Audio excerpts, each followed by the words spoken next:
मैंने 29 कंपनियों को चिट्ठी लिखी। हमारे देश में 29 कंपनियां हैं जो पेट्रोल से चलने वाली स्कूटर, मोटरसाइकिल, एसयूवी, कार, ये सब बनाती हैं, 4 व्हीलर 2 व्हीलर बनाती हैं। 29 कंपनियों को मैंने चिट्ठी लिख के 2 ही चीज पूछी। मैंने कहा भाई ये बता दो 2023 से आपकी जो गाड़ियां बनी हुई हैं पहले, वो गाड़ियों में E20 इस्तेमाल हो सकता है क्या? अगर आप कहते हो सकता है, और अगर किसी की गाड़ी खराब हो जाए तो फिर आप लिख के दे दो कि हर्जाना हम देंगे। अगर किसी की गाड़ी में माइलेज कम आए तो लिख के दे दो कि हर्जाना हम देंगे। ये 2 बातें पूछी, किसी की चिट्ठी का जवाब नहीं आया। लेकिन 9 कंपनियों के अफसरों से मेरी खुद की डिटेल में बात हुई। बोले जी 2023 के पहले वाली गाड़ियां E10 थी, उनमें E20 इस्तेमाल नहीं हो सकता। बोले जबरदस्ती कर रखी है सरकार ने, E20 इस्तेमाल करोगे गाड़ी भी खराब होगी, माइलेज भी खराब होगी। तो मैंने कहा लिख के दे दो। बोले लिख के देंगे, धमकी दे रहे हैं प्रधानमंत्री जी, फैक्ट्री बंद करा दूंगा, इनकम टैक्स की रेड करा दूंगा, प्लांट बंद कर दूंगा, ईडी भेज दूंगा। बोले धमकी दे रहे हैं, हम लिख के नहीं दे सकते। और बोले अगर हमने उनके कहने से लिख के दे दिया E20 सही है, तो बोले फिर कंज्यूमर आ जाएगा, वो कंज्यूमर कोर्ट में जाके कहेगा हमारा हर्जाना दो। बोले ना ये लिख के दे सकते ना वो लिख के दे सकते। तो जबरदस्ती का रखिए। एक चुटकुला सुना करते थे कि एक बारी रशिया, अमेरिका और इंडिया तीनों की पुलिस के बीच में कंपटीशन हुआ। रशिया की पुलिस आई, अमेरिका की पुलिस आई और मोदी जी की पुलिस गई। एक शेर को जंगल में छोड़ दिया, पुलिस को कहा भाई इस शेर को पकड़ के लाओ। तो रशिया की जो पुलिस थी वो 5 दिन में शेर को पकड़ के ले आई।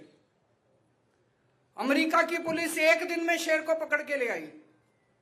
मोदी जी की पुलिस 1 दिन बीत गए, 2 दिन बीत गए, 3 दिन बीत गए, पता ही नहीं चला, आई नहीं पुलिस। तो अंदर जाके देखा तो मोदी जी की पुलिस ने कुत्ते को पकड़ रखा है, मार रहे हैं उसको, बोल मैं शेर हूं, बोल मैं शेर हूं। यही हाल कर रखा है इन्होंने हमारे साथ। E20 ठीक है, E20 ठीक है। अरे कहां से ठीक है? ये इतने सारे लोग झूठ बोल रहे हैं। और अब तो जो बीजेपी वाले थे ये कह रहे हैं एंटी नेशनल हैं, ये कह रहे हैं ये तो विपक्ष का एजेंडा है। जो बीजेपी वाले थे वो भी गालियां दे रहे हैं अब इनको। मैं माफी चाहता हूं उन लोगों से, बहुत सारे ऑनलाइन लोगों को आज जुड़ना था, लेकिन किसी टेक्निकल खराबी की वजह से वो नहीं जुड़ पाए। मुझे पूरा यकीन है कि आज सरकार भी ये कार्यक्रम देख रही होगी। जब भी इनके मंत्री आते हैं कहते हैं E20 सेफ है, E20 से कोई प्रॉब्लम नहीं है, E20 के खिलाफ आवाज उठाने वाले एंटी नेशनल हैं। मैं उनसे कहना चाहता हूं आज हमने इतनी सारी टेस्टिमनीज आपके सामने रखी, आज हमने इतने सबूत रखे। लोकल सर्कल्स करके एक संस्था है, उसने देश भर में 45,000 व्हीकल इस्तेमाल करने वालों का सर्वे किया। उसमें पता चला 67% लोगों की माइलेज कम हो गई, 45% लोगों के इंजन खराब हो गए। आज जितने लोगों ने अपनी व्यथा रखी, ये सारे झूठे हैं, ये सारा गलत है। और ये इनके मंत्री आके कहते नहीं E20 ठीक है। अरे काउंटर में कुछ तो रखो, कोई रिपोर्ट रखो, कोई साइंटिफिक स्टडी रखो, कोई इंजीनियरिंग की बात रखो। कुछ नहीं रखेंगे। हमने स्टडी करा ली। अरे स्टडी करा ली तो स्टडी की कोई रिपोर्ट तो होगी, वो रिपोर्ट तो दिखाओ।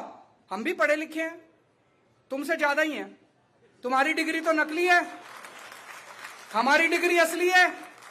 मेरी डिग्री लोगों ने RTI में मांग रखी है, और मेरे इंस्टीट्यूट IIT खड़गपुर से हूं, उन्होंने दी हुई है। मेरे कितने नंबर आए फर्स्ट ईयर में, फर्स्ट सेमेस्टर, सारे दे रखा है। उनकी डिग्री मैंने मांग ली, मेरे खिलाफ क्रिमिनल केस कर रखा है। गुजरात में मेरे खिलाफ ट्रायल चल रहा है कि उनकी डिग्री क्यों मांगी मैंने। तो हम भी पढ़े लिखे हैं। आपकी अगर रिपोर्ट है तो रिपोर्ट दिखाओ। बातचीत तो होनी चाहिए देश के अंदर।